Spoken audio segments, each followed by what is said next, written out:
All right, my friends, welcome to episode 385 of Prof and Dev Play Games. My name is Larry, the professor. Over there is Anthony, the dev, and this is Tears of the Kingdom, podcast number 1 of 500. Who knows how many we're going to have this big-ass game. So we're going to have some light, early story spoilers. We are both probably, in terms of story, about the same. He's a little bit further along. But we're going to spoil some early story stuff, obviously talk about some mechanic stuff. So if you're still on blackout for some reason from Tears of the Kingdom, this is probably not the episode for you. But we're just going to talk about early game stuff. I've put in, I think overall, probably 6 hours into this game, but that is in 3 hours on my save file, and 3 hours on my daughter's save file, where we did the same thing twice, which is a really cool experience, actually, and we'll talk about that. So there we're at. So I'm just going to start by saying that Nintendo took a look at Breath of the Wild and said, how can we make this game perfect for Larry? And they said, let's make it alive with people. And sure. It's awesome. It feels vibrant, and there's tons of people to talk to, and it seems like there's a whole world happening. That's true. I hadn't even thought of that, but yeah, the Hyrule of Tears of the Kingdom is way more populated than the Hyrule of Breath of the Wild. It was lonely. I love that game, but it was sometimes lonely. It's meant to. It's meant to evoke that like lonely feeling. This game is not meant to evoke loneliness. No. It's definitely like sense of camaraderie. Everyone just kind of has been working together. I mean, it's set the stage. It's certain number of years after Breath of the Wild. Hard to exactly say how many, but right. There's been some time for sure. Yeah, I'm trying to peg, like, is it 5 years? Is it 3 years? Is it 20? Yeah, it's not, I don't think it's 20. I don't think it's that far, but, well, we can go into my, as I just said, the Rule 34 bait that is Purah, and being like, okay, in Breath of the Wild, how old was she? I mean, she was old and then made herself young as a child. Exactly. Mm-hmm. And now she's, her 20s? I mean, who knows? Because she fucks with magic and technology. That's true. She can. Age. And the thing that's, I know it's not canon, but Age of Calamity, which was the Muso version, or whatever story for Breath of the Wild, that's what she looks like in Tears of the Kingdom. That's what she looks like in Age of Calamity. Okay. So I don't know. I don't know because that's supposed to be a prequel, and then this is a sequel. So I don't know. It's not canon, so it's hard to say. But let's say, yeah, she looks like she's, hot 25-year-old. Yeah, kind of. That was quite the introduction. Well, it starts with, her legs and, hands up. I was like, oh, boy. I was not expecting that. Purah is my daughter's absolute favorite. Just loves, and we had played, we got off the plateau, or not the Sky Island, and then she kind of went her own way and just fucked around. I just let her explore, and then I did my save file this morning at the same spot, and then I didn't explore. I went right to the story beat, and it was Purah, and I was like, wow, man, kid, your favorite character is right around the corner. So then we did it this afternoon. She loves Purah. So, yeah, I hadn't thought about how alive the world is, and it just does feel like that. There's people everywhere. There's travelers pretty consistently that you meet on the roads. And they're doing stuff. They're doing their thing, Yeah. But it definitely feels like that's why, like, the time-wise, I don't think it's like too far, because the conceit is all those building materials are around Hyrule because they're rebuilding from everything that had happened before.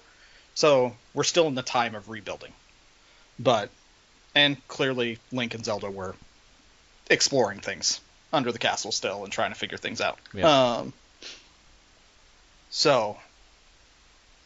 I mean, my mind's kind of all abuzz with this game and everything I've done. But it starts with, for me, it was surprising where it started. It started with a movie, not really, cutscene, but then you're also being able to move Link, but you have like full hearts or more than you had like fucking 28 hearts or whatever.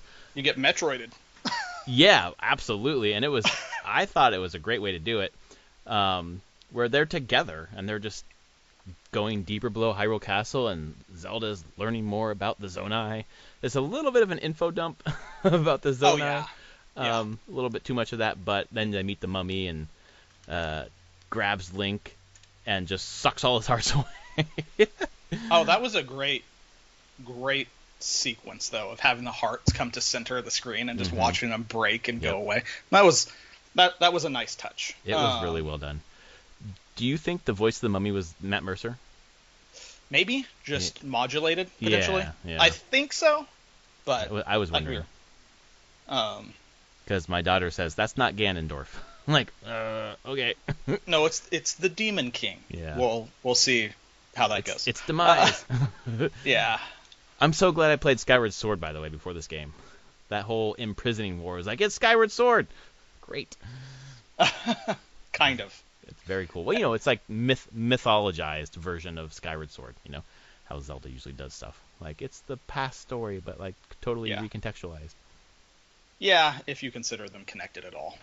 I think I've read interviews where they hate that they even printed a connected timeline. They hate that they did it twice.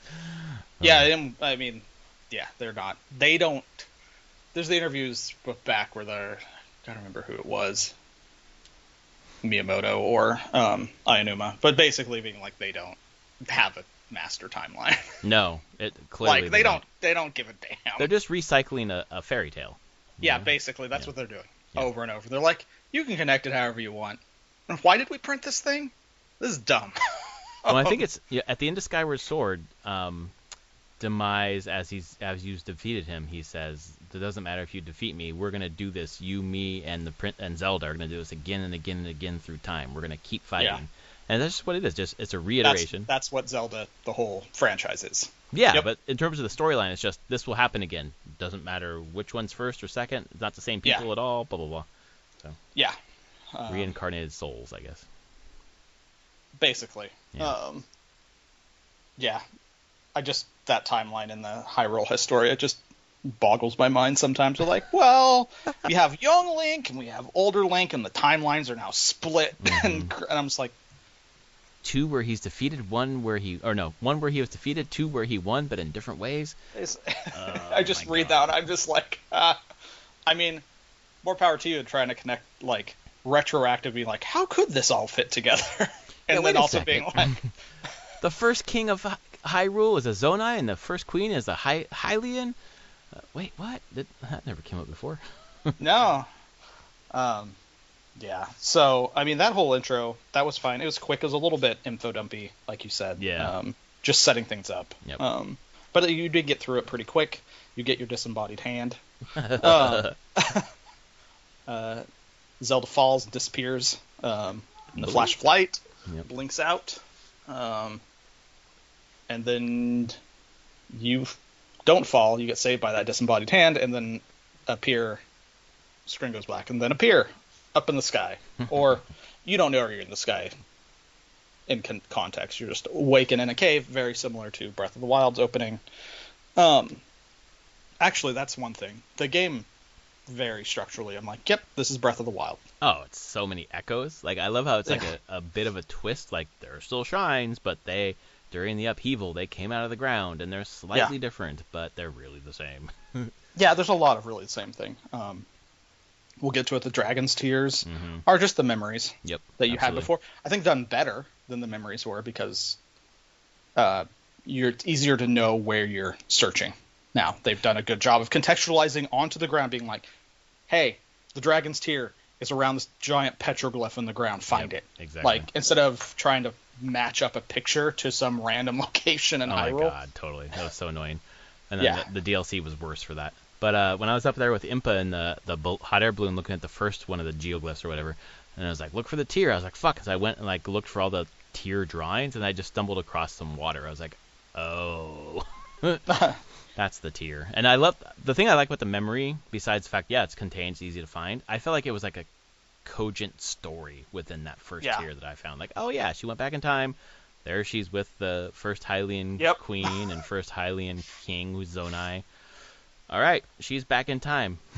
Which is what we figured out from some of the earlier stuff, anyways. Yeah, that was the inference at the end of the Great Sky Isle. Whenever the Master Sword. Yeah. The remains of it, and then it does the rewind. Yep. Basically the same sounds and visuals as rewind. As recall. On it. Mm-hmm. As recall. Yeah. Sorry, not rewind. That's right. And I was like, well, that's inferring time travel, potentially. but it was very quickly confirmed, honestly. Oh, absolutely. Honestly, that moment has been my favorite of the game so far, where Link reaches up with his decayed Master Sword, puts it into the light, and it just like fucking flips through time and goes to Zelda's hand, and she's just like holding the Master Sword, and I just like had a vision of something that's not going to happen, where she's like wielding the Master Sword and fucking takes someone down, you know? And maybe it could happen, to be honest. Even if you're not controlling Zelda, maybe that does happen. Yeah, in one of the memories, potentially. Yeah. It's interesting to know, though, because now I'm like, all right, this is as far as our story spoilers go, as we know she's back in time. She has the decayed Master Sword. I assume the story's going to go is that she's going to reforge the Master Sword back at that time. I assume so. That's what I think. And put it somewhere. Yep. We got to find it. Exactly. Yep. But it also begs the question of, that's a long time ago. Where's she at this point? It's like, yeah. When does she get back to the present? Or does she get back to the present? Does she? Which would be very sad, I'll be honest. It is. Yeah, me too. I love Zelda in this so far. Like, her incarnation in here is, I think, really great. And I love her hair. For some reason, it's weird because Breath of the Wild, my daughter didn't play it that much, but she definitely played Age of Calamity a lot, and I got really attached to Zelda there, and we watched the videos for Breath of the Wild, and she loved Zelda. Zelda had long hair. So did my daughter. And my daughter cut her hair like 6-8 months ago to the same length as Zelda's, and then she saw Zelda, she's like, she has my hair! It was very cool. It was very, very nice. Cool. Yeah. Fuck, I was going to say something else, but I forgot. That's all right. The story just feels way less like esoteric and like strange. It feels way more grounded, even though it's time travel so far, which is cool. Yeah, I would agree. Trying to think. So, yeah, you have Great Sky Isle, which I'm gonna here's my one hot take. I think the Great Plateau is a better starting area than Great Sky Isle. It's really easy to really mess up in Great Sky Isle. Really? And yeah, as I've seen a couple coworkers who are basically at the point where they might just have to restart the game because they have bricked their tutorial area by losing materials. Oh, interesting. And they don't see any other way. I will also say that the Great Sky Isle feels way more linear to me. It does, 100%. And I'm like, so that's just my hot take. I think Great Plateau was a better tutorial area overall, and I was happy to get off of it because I did feel like I was just like, no, I'm just following what has to be done. If I do the wrong thing, I will get stuck somewhere on this thing. Yeah, it felt to me like they were trying to shorten the experience, shorten the tutorial. There was a moment where I crossed a river on a raft, and then I was over there and I was like, I can't get back. I can't grab the raft. I can't make anything to go back. I had to like go a very long way around, and it ended up being fine. But I was like, I felt like, this is part of the puzzle, is solving the topography, and I'm like, I don't know if that's the case here. Maybe it shouldn't have been that hard. And then later, we were talking about on Discord about that third temple where we all just like cut trees down and put them all into one big line and made a big stick. Is there another way to get up there? I don't know, honestly. I wonder if you like don't figure that out. If you're like, well, shit. So this is my coworker. Her frustration is she got out of the third temple with Sind there. Mm-hmm. For whatever reason, she probably wasn't at the right spot. She went over to that overhanging. There's the overhanging like tree part of a tree. Where you get the greaves. Yeah, and she must have not been really direct, like more off to the side slightly. So she did ascend, and it was red. She's like, oh, I guess I can't get up there. Oh. So she traversed all the way back down. Whoops. Thinking she had to go around, but she's now like, I don't know if I have trees to get back up there. Oh. But you also can't go back the other direction because of how the isle is structured. Right. Like you can't go reverse. Yeah, it feels like you're being routed one very specific spiral almost. Yeah. So this is an thing. My design thought goes to that you have a lot of macro freedom in the Great Sky Isle, but not. I should say micro freedom, not macro freedom. That makes a lot of sense. I wonder, can she warp back to a previous? No, you have no warps until you get to the fourth one. until you get to the Temple of... You have to finish the Ascend Temple, Yeah. get to the Temple of Time, Uh-huh. then you get fast travel, because you fast travel back to the 4th Shrine. That's part of the tutorial about fast travel. So she cannot fast travel right now. Shoo. And so this is a point where I'm like, oh, and over the weekend I saw 2 streamers come very close to just not having, they were just screwing around with physics and like threw a bunch of logs off the plateau. Whoops. Because they're just screwing around. Like, it's fun. Like, what does this weird physics thing do? And they're like, oh, those aren't coming back. Well, good thing I have 3 logs left so I can make a really haphazard bridge to get across here. It's interesting because, relatedly, it happened. I think it happened to me where you ultra hand materials somewhere, and then you fucking die, and when you come back, the materials don't reset. They're where they were, where you put them. You know. So it's like if you threw them off the fucking island and then died, and you expect the materials to reset, you come back and they're just gone. Yeah, and like I know maybe there is a safety valve in here somewhere that we just haven't seen. Yeah. But I haven't experimented to find it. But I'm like, wow, it's just a little bit more of a frustrating experience than Great Plateau was, which gave you like go wherever you want on the Great Plateau, figure out you have these 4 things. Shrines, go figure them out. So that is my only real hot take here is I don't think it's as good of an introduction. But I think you're right. They just want to get you through it. But there are places where you can't. Another coworker of mine didn't do the ascending gliders back to Temple. He didn't know. I want to know what he did. He's like, oh, wow, mine was way more convoluted to get back. And yeah, I'm how like, the fuck did you get back? What did you do? That area is so interesting because when I did it on my sail file first, I got up there and I thought you had to bring the glider like way higher, so I brought it next to the gotcha machine and I spent like 40 minutes trying to push it off the edge to fly. Sure. And then finally I somehow got it to work. And then you saw my video where I crashed into the fucking ground. Yeah. Then on my daughter's save file, watching her go through, she did most of it by herself. The only time that she needed help was some ultra hand stuff. But early ultra hand stuff, she actually did by herself too, which is really watching her do complex shit. And halfway through, she's like, Daddy, these controls are way better than Skyward Sword. And she's doing the overhand thing. She's like, this is better than Skyward Sword. I was like, you're right. Skyward Sword sucked for controls. So on her save file, we got to the glider part, and I was trying to talk to her about how to move the glider, and that's convoluted shit. And she's like, Daddy, I'll go stand on that one and hit the icicle. Holy shit! There's one at the end next to an icicle. Fuck. I don't know if you saw that. No. Okay. So fuck. I just put one on the. I saw that there's the tracks on the track. Yeah. And so I just put one on the track, jumped on it. I didn't even put fans on it. You don't need. Yeah. And I just let it glide off, and I just kind of glided it down to the intermediate island before the Temple of Time. And I think that's what you're supposed to do. You don't need to do what I did, which is put fucking fans on it from the top, and it still worked and it's fine, but I made it way harder. Yours is the medium version, pretty easy. There's one at the very front left of the track where the left wing is stuck behind an icicle, and you stand on it, hit the thing, and it just fucking goes right off the edge. And it's just it's lined up for you. It's right at the end, and she was like, I'll just do that, Daddy. I was like, I didn't even fucking see that.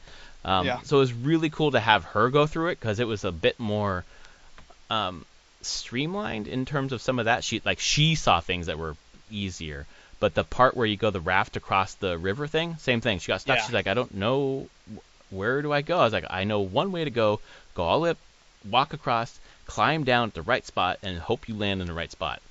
And we did, but I was like, what are you supposed to do here otherwise?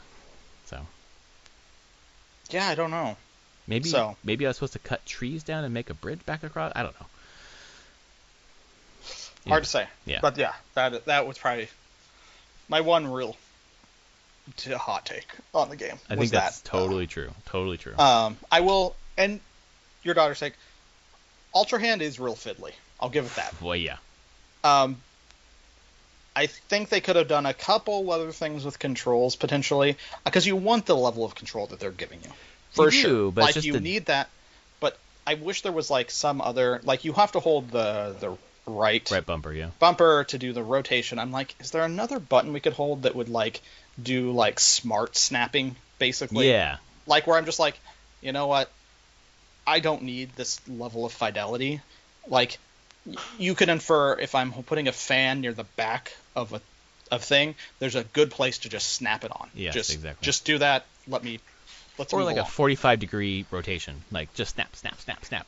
Yeah. Versus, like the D-pad thing is the one piece that was the hard time thing for her and me actually, is like the rotation isn't always sensical. Like it's just like spinning left and right, up and down. You have to do diagonal to get the flip up, right side up, whatever. If you do not have great spatial reasoning, it's a pain in the ass. Ooh boy.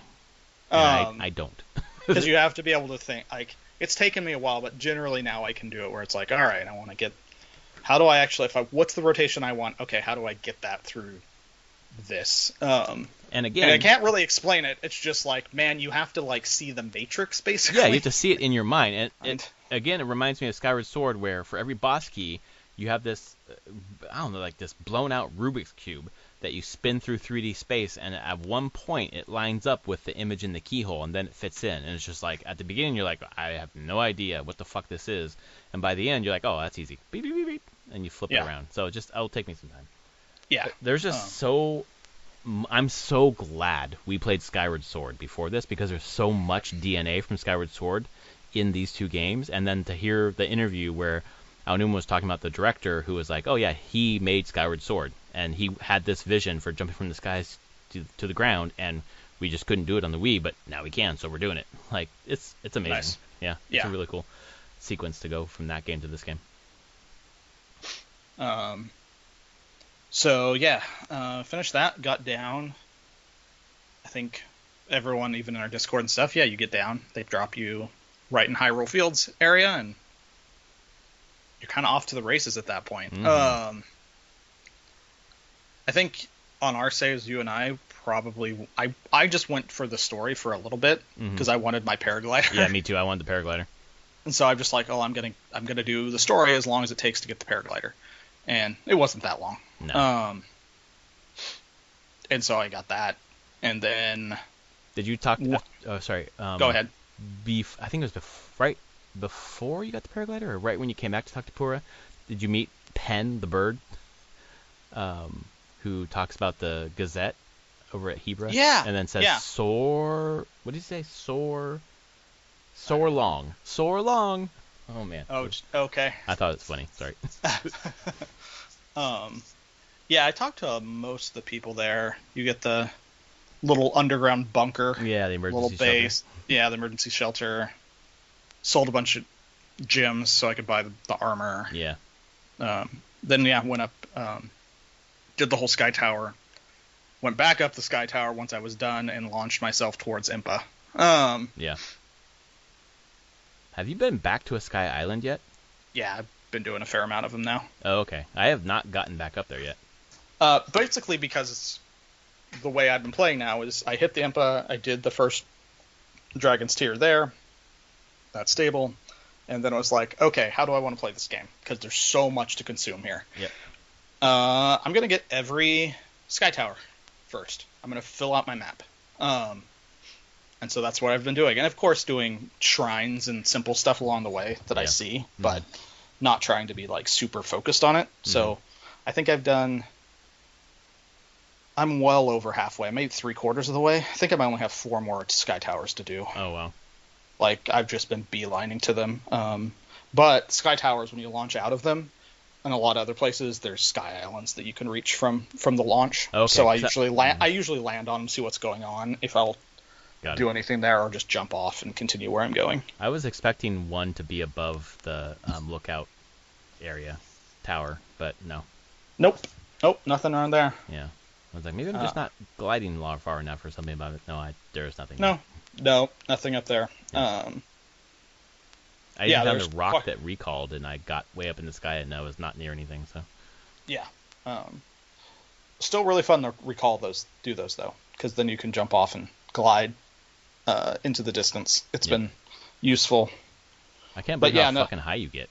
It's crazy. You can get really high up there. But yeah, that's what I've that's like been most of my playing has just been doing that. The towers, I've done 33 shrines so far, which some have been really easy, some have been a pain in the ass. Yeah. I will go say some I've had to look up only, and it's really every time I've had to look it up, I'm like, oh, I tried that, it didn't work. I didn't think that was the solution. But it really was.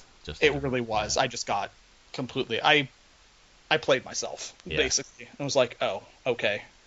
I've only done probably 6 or 7 shrines. There was a podcast I was listening to where it was NBC Nintendo voice chat from IGN, and they're like, no spoilers, but we have a list up of the 17 things you should do first or whatever, and a couple of them are X, Y, and Z. And I was like, yeah, I think I really want to do that thing, so I'm going to kind of beeline to that area.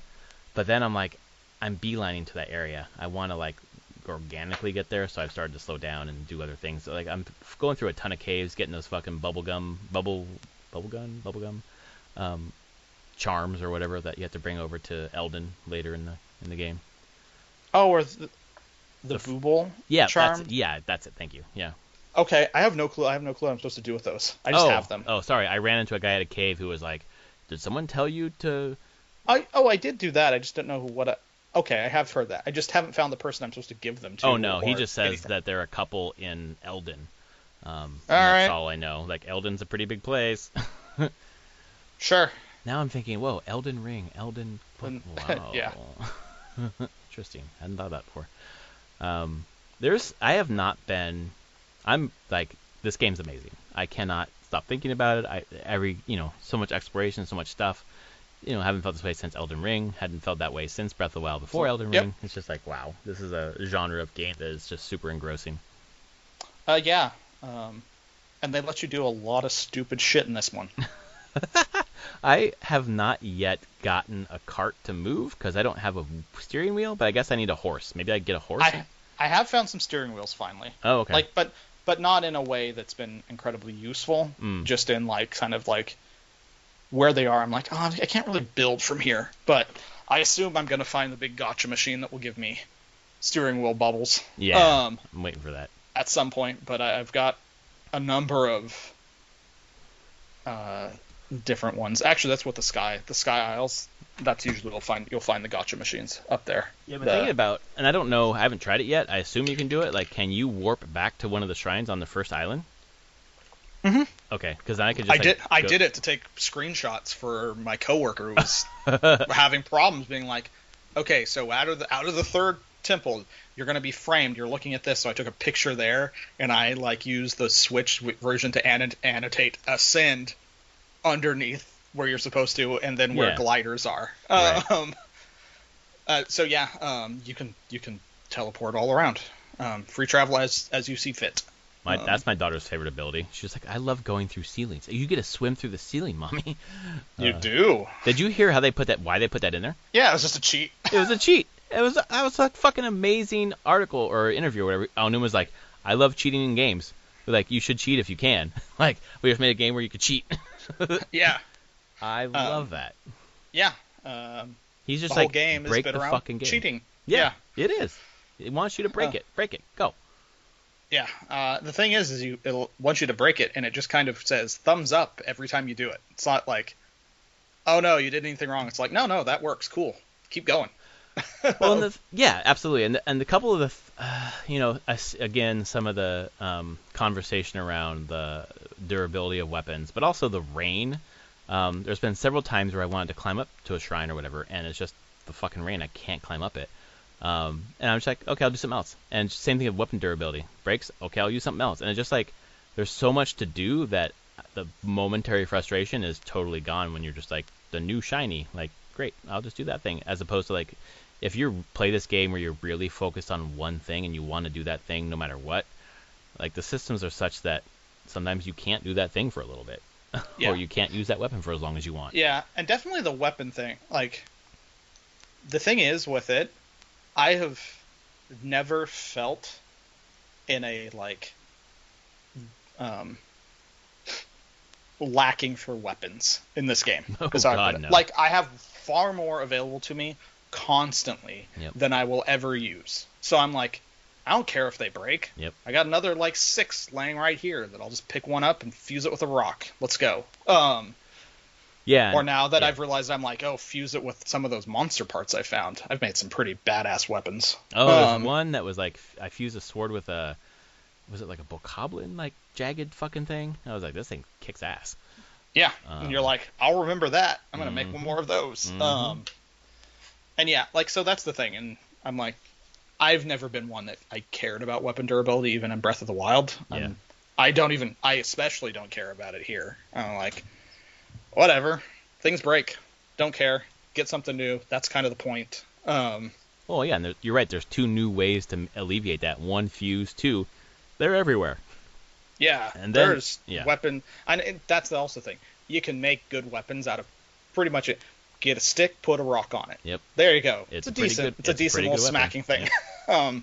It definitely does the trick. And then the third thing, like if you are a dumbass like me and have about 50 fucking amiibo, like just you're getting shit constantly on those things. Right, I need to do that. I scanned a couple yesterday. Oh, I haven't scanned any today. The cool thing about it, first of all, the ones that give you the chest, you have a chance to get like paraglider fabric, which that's why I'm so excited about the Wind Waker amiibo. My daughter got fabric for the paraglider that is King of Red Lions. Nice. And we unlocked it, and it came on the screen, and she looked at it, and I was like, do you know what that says? And she said, King of Red Lions fabric. And she just fucking read it cold. And I was just like, oh my god, my daughter's reading. This is so cool. But there's other stuff you can get, but a ton of food. Like, it's a food cheat. Amiibo or a food cheat. It's amazing. Yeah. But then, also, if you have enough, like my daughter, God, she must have done like 30 in a row. She was having a fucking blast. But then you have all the chests, which then you can ultra hand. So, like, if you are stuck somewhere, fucking ultra hand chests together and get out. Nice. Which may help your friend. I don't know if they have the amiibo or amiibo at all, but yeah, it's pretty cool. I'm hoping that they'll get out. They haven't responded. They had to put their kid to bed, so we'll see if they will come back to it. I hope they do. I want them to make it back up there and get past that part. Because they're real frustrated right now. Yeah, I bet. So yeah, overall, I'm just like, it was, I think I posted the quote, it's the Tom Marks quote of going like, yeah, Breath of the Wild seems like a first draft for this game. That is such an amazing quote, because, like, imagine saying that a masterpiece is just a first draft for the next thing. Like, it's crazy. Because I think Breath of the Wild's masterpiece, obviously. I know not everyone does, but... there's a lot of counter arguments to that. I see, for whatever reason. I see it to this game too. People being like, really, this is considered like one of the best games ever, and I'm like, I mean, it's not for everybody clearly, but not every game is. Right. And not every piece of art is, but if you just look, like, say, certain level of objectivity towards it, I'd be like, yeah, it's a really damn good game. Like, from just a standpoint of a designed game, I'm like, yeah, this is really good. Like, it doesn't have to be the mechanics that you like or want to do, but I'm like, anyone that says that this isn't a good game, I'd be like, no. They're not seeing it the right way. I actually, for the longest time for myself, I always had to be, until Elden Ring, I couldn't get into any of the Souls games. Yeah, right. But I'd always say that I have high respect for the Souls games. They are incredibly well-crafted games and well done. They're just not the type of game I want to play. Yeah. And I think that's what I want to hear out of people that dislike Breath of the Wild or Tears of the Kingdom is, yeah, they're well-made games. They're just not for me, and that's okay. And I hopefully more of that would happen, not the angry screaming on the internet, because that's what I hear mostly. It's hard because, like, if you go from like early Souls to Elden Ring, it's this is reductive, but it's same hard boss fights with open world, and kind of like you don't get stuck in the corridor, you can go somewhere else and come back. Yep. Versus, so it's not really antithetical to what it was; it's just additive. Whereas like Breath of the Wild and Tears of the Kingdom, I can see the argument where it's not additive, it's the opposite, because you can't have the tailor-made dungeon with the hook shot or whatever, because you're given all the tools at the beginning and do whatever the fuck you want. And if you do that, you can't have it unless you take the items away in some place and all you have is a fucking hookshot or whatever, or it's like an Eventide Isle kind of situation where like everything gets taken away. You only find one thing on the island. Good luck. Like they could do that, bespoke kind of, whatever. But yeah, I think for some people it just feels like their Zelda doesn't exist anymore because it's changed so fundamentally. But yeah, I don't know. There's two things. One, there are so many previous Zelda games that do that. You can play those. But also, I think the indie space has done a good job of continuing that lineage. So. Yeah, and I mean, even Nintendo has continued some of that lineage when they're like, here's Link's Awakening. Yes, right. They're like, yeah, we know that people want these Zeldas. Here's this one. I highly still expect that we're going to get Wind Waker HD at some point here. Oh, please. I mean, it has to at some point. That's still my thought, is that they're going to have some of these older ones, but for the time being, this is what Zelda is. They want it to be much more open, much more freeform. They truly started that with A Link Between Worlds. Like, they're like, guess what? Here you go. Let's dabble in this a lot of being like, you can have any item you want. Yep. Go. Yep. We're not going to gate it behind a lot of between temples and dungeons. So I have heard that there are things better than the divine beasts in this game. Yes, but people wouldn't call them temples though. Yep. Like full dungeons. They call them temples, but they're not like the dungeons people are expecting. But they're at least bigger, very thematic. So we'll see. I actually my Zelda time take is I thought they started getting out of control with the dungeons as the time went on. And that feeling that they had to keep one-upping themselves on dungeons over and over, that to the point where I was just like, I got real tired of really long, big dungeons. Let me tell you, because of where it lands in when it was made, they jumped the shark with Skyward Sword. Yeah, I remember that. By the end, and I'll be very honest about this, we got 2 hours away from finishing Skyward Sword. We watched the last 2 hours on YouTube. We're like, I'm just done. And I have Tears of the Kingdom here. We were going to finish Skyward Sword first. We're just going to watch the last 2 hours at 1.25 speed. We're going to be done and move on.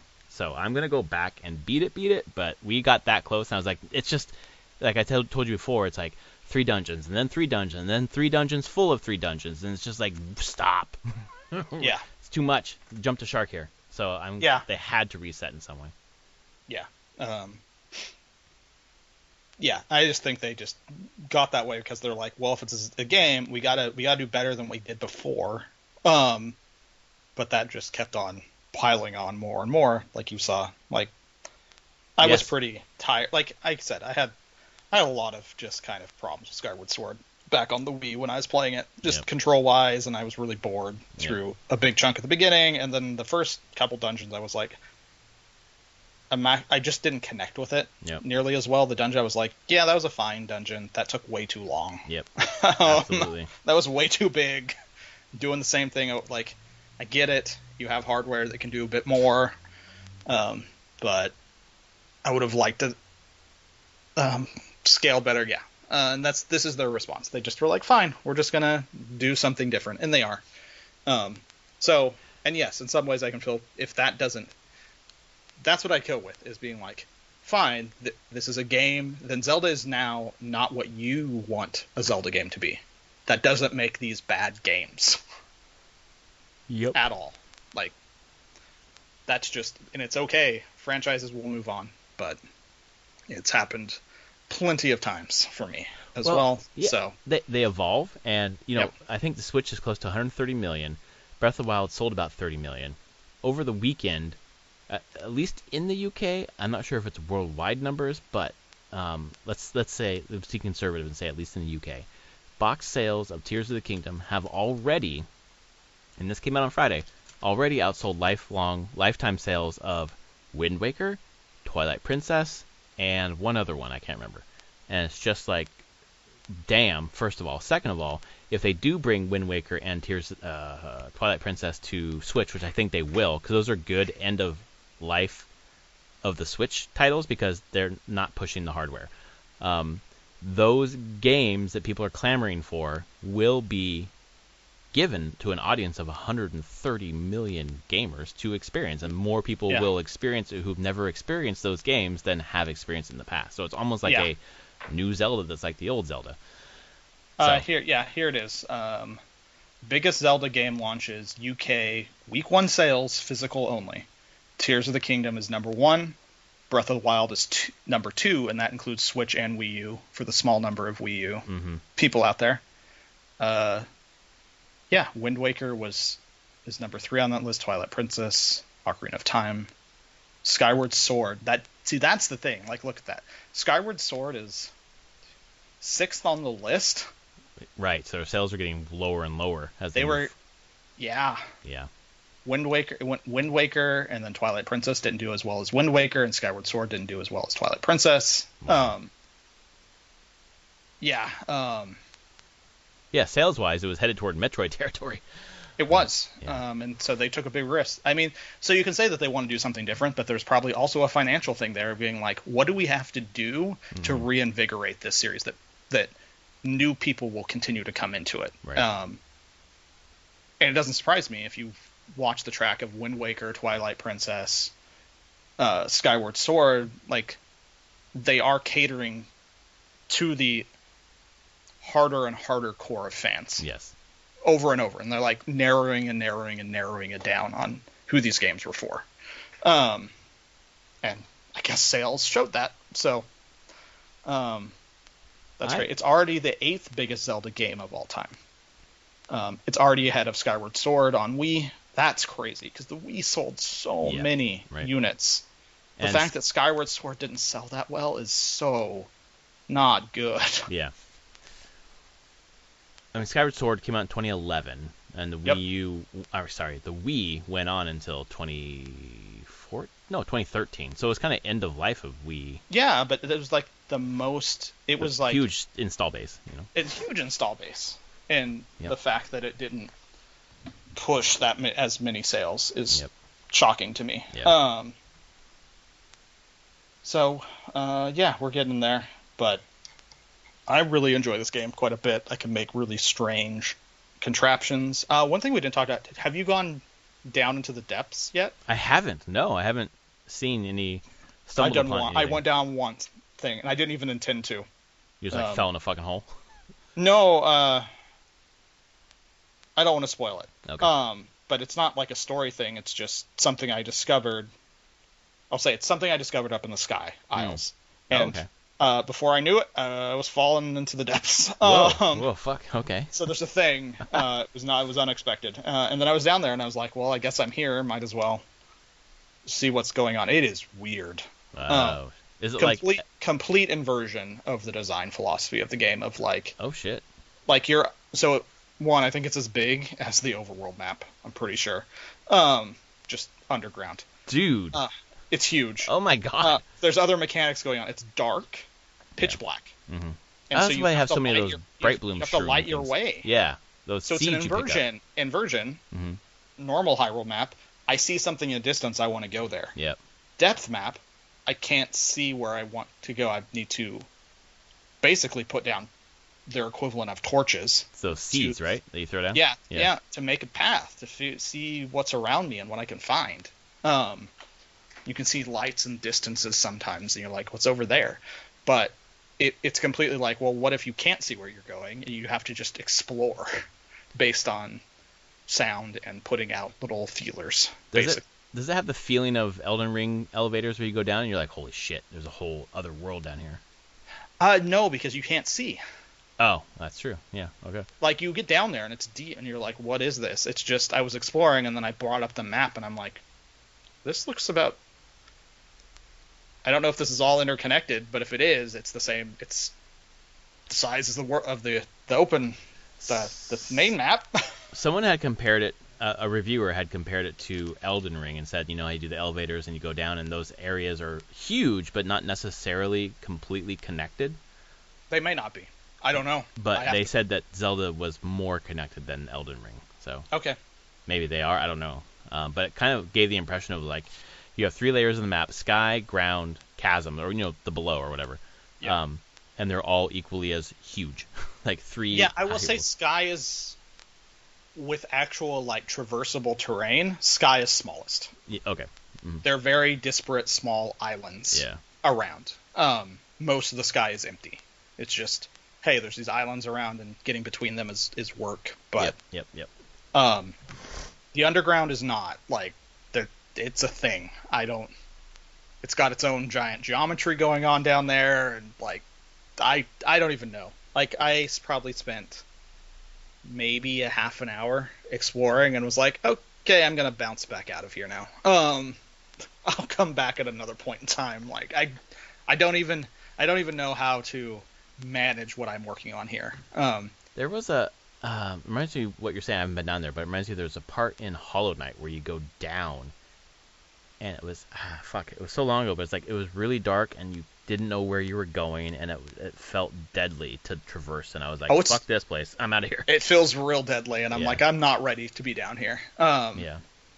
Which is fine. I'm just like, I can come back here later. I'm going to go back and focus on my towers again. At least that's a goal that I can keep in my mind, and I can just focus on that right now. And after that, I don't know, I'll probably go to like the Rito village. That's where they've kind of hinted to go towards. So I figure I'll go there. I figure I'll head there once I feel ready. I'm kind of splitting my light of blessing of light. Into equal parts stamina and heart. So I'm like 7 hearts and almost a full extra wheel. Oh, that's cool. So I don't know where I want to focus it right now, but I feel like splitting it at the moment is better. Actually, it leads me to one other thing. Have you noticed enemies in this game hit really hard? Oh yeah, I've died many times. Really hard. Yep. It's almost like Master Mode on the Breath of the Wild, where it's double hit or whatever, Yeah, sometimes I'm just like, whew. There was a stone talus that I ran into near Central Hyrule Square. I don't know if you found it, but it was like this fucking. Is it in a cave? No, it's out out just past the wall. Nope. And Haven't found that one. This may be like a mechanic spoiler. So there's a bokoblin encampment, and it's just like a tree with like a bunch of platforms or whatever.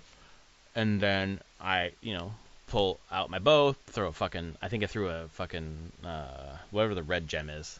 I know what you're talking about. Yeah. Why am I blanking on the name? But anyway, and it's just a huge explosion, and then it's not really a platform. There's a fucking stone talus beneath it that stands up. Yeah. And I loved that fight. And at the beginning, he if he hits you once, you're done. So I was able to do my recall ability and throw the rocks back at him. I was like, this is how you defeat him. Wait a second, his health's not going down. But then I saw that his shoulder dipped, and there was, the platform. So I was like, I'm supposed to use Ascend. Oh, so I run up Ascend, go up, smack the fucking, the rock outcropping there, and finally defeated him. And it was just like, this is not a boss. This is just like this, this mini boss on the world stage, I guess. That was fucking fun as hell. It was just a highlight. That, and then one shrine I did that was, I think I put it in Discord today, the Sababa or something like that. I don't know if you did that one.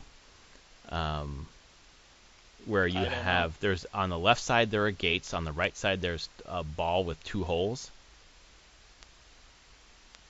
I don't think so. Okay, I'm not going to tell you the solution then, but it was, I sat there for like probably 5 minutes. I was like, okay, I put the ball here, the thing happens, but I need to put the ball in the other one. Where's the second ball? There's no second ball. What the fuck? How am I supposed to? And then it finally dawned on me, and I was just like, I felt like a fucking genius. Oh. It was so cool. Is it a rewind thing? It's a rewind thing, and recall? It's a recall thing. And there's a couple shrines that have done recall, and I'm like, blow my mind when I realize I'm like, oh, okay. Well, and the thing about that one at least was that the sides are so far apart. I just immediately discarded overhand and recall because it's too far for me to grab with overhand. Oh, you can grab way further away with recall. Okay, I didn't realize that. Yeah. At least in that temple. So it was cool. There's another temple that my daughter went into. It was like a temple of winds or something like that, where there's 2 fans. And as far as I remember, that's all there was. And she was like, "What do I do?" I fucking don't know. I don't know what you're supposed to do here. We tried for like 10 minutes, and I was like, I don't know what you're supposed to do here. So maybe there's a recall thing where you're supposed to throw it and then stand on it and then recall it and jump off it. I don't know, but it stumped us. And I was like, I guess we have to leave. But I don't think there's any temple that you get to where it's like you don't have the thing yet. You have all the things for the whole game, so you must have been able to do it, or we must have been able to do it. But no. No, my coworker's just there and sent me a picture, and she's like, "It's red. Recall's red at this thing," and I'm like, "Yeah, but your recall's right at the edge of the platform. Like, it's getting cut off because you can't. You need to walk forward, yes. like 3 steps." Yes. Which I'm like, that sucks, but yes, that is a thing. Well, I'm trying to figure out, because the thing you're talking about is where you get the greaves, right? Yep. But then from there, are you supposed to go? Is that how you get into the glider part? Yes. Oh, okay. You just walk along that platform that drops you right into the gliders, like a viewpoint down at the gliders. Got it. Okay.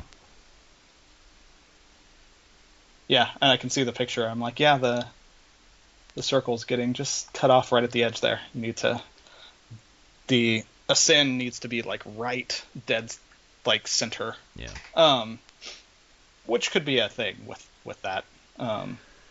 But yes, yeah. Walk forward. I'm just like, walk forward just a little bit. You'll get it. It'll turn blue or green. No, blue. Or green. No, it's green. Anyway, one other thing I appreciated from a lot of the reviewers, and I think it's almost like throwing shade at other games right now, where like, especially Jedi Survivor, but also another game. Oh, Redfall. Duh. They're like, I played this game for 100 hours. I reviewed it, wrote the review. I encountered 0 bugs. Nothing. And it's just like how well it runs. And the idea, someone else had mentioned, which totally true, thinking about Xbox, or like the most powerful console, and then they put out Redfall, and it just, more powerful didn't lead to a good game. No. Whereas like this is like, throttled power, like it's 360 power basically, or whatever. And it's like the game of the generation already, Fuck. You don't need the most powerful console if you don't have good games. Like, I'd rather have great games on a less powerful console, and Nintendo figured that out decades ago. They really have. And they just work with what they have. I will say there's definitely been some times where performance has been real bad. Oh, like frame rate? Oh yeah. Oh yeah. I've gotten some real framey at times. I totally agree. And for me, and I don't know about you, and you may be playing exclusively docked. I've played half and half docked, and when I play docked, it is like framey. Like, ooh. When I play handheld, it's not really that framey. Oh, interesting. Yeah, and I don't know if it's, because handheld's 720 and docked is 900 or whatever. So I don't know if that really does make the difference, but I have barely noticed it in handheld, and I'm in the same spots. But oh my god, when it's docked and you're like building something with overhand, or there's a number of enemies, like, it's just like, woo. Yeah. It could benefit from being on a stronger machine, but my point is that even if it's not, it's like, it's amazing. It doesn't need it to be a great game. Yeah, I would agree. Yeah, it's not. That's been true. Yes, that's always been true. Yes. Great games don't require state-of-the-art graphics. Yep. Ever. Even good-looking games don't need state-of-the-art graphics. Because I will still say Tears of the Kingdom and Breath of the Wild look good. Like, their art direction fits the power of the consoles that they're on. Yep. And they do the best they can with what they're given, and they make artistic decisions to, like, what art style can we do that will look good on here? Yep. Exactly. And it holds up. Well, it holds up a lot better than other games that try to be like super high fidelity, and then years later you're like, wow, this looks really bad. Yeah, exactly. Like all the realistic 360 generation games, like, oof. Yeah. Those are rough, but like Wind Waker still looks great. Yep. it's a choice, and that's how it works. So, yeah, I'm looking forward to doing more time with this. I think next week we'll have Tom from Zelda Tom. Universe on. Yes, I'll be very curious on his perspective on a few things.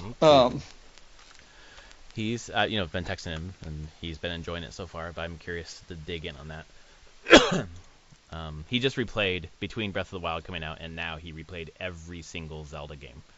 Holy cow! Yeah. He told me his favorite Zelda game, and I forget what it was. It might be Ocarina. I think he might have played that first. He's younger than we are. That was his first Zelda, I believe. So I think he said like, your first Zelda is your favorite, or something. That is not true. It's not true. It's not true for me. But yep. Yeah, that's because my daughter has changed things. So. My first Zelda was the original, The Legend of Zelda. Yeah. The one on Nintendo is, I will not say, is the best Zelda at all.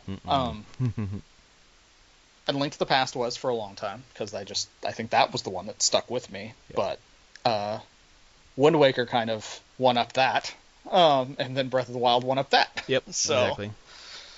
No, I am definitely not a person that falls into that camp. The first one you played is the one you like the most. It's like, no, I have very fond memories of those early ones, but I really appreciate what they've done as time's gone on. Yeah. For me, it's like played versus beaten, because the first one I played was Legend of Zelda the original, and then the second one was Link Between Worlds.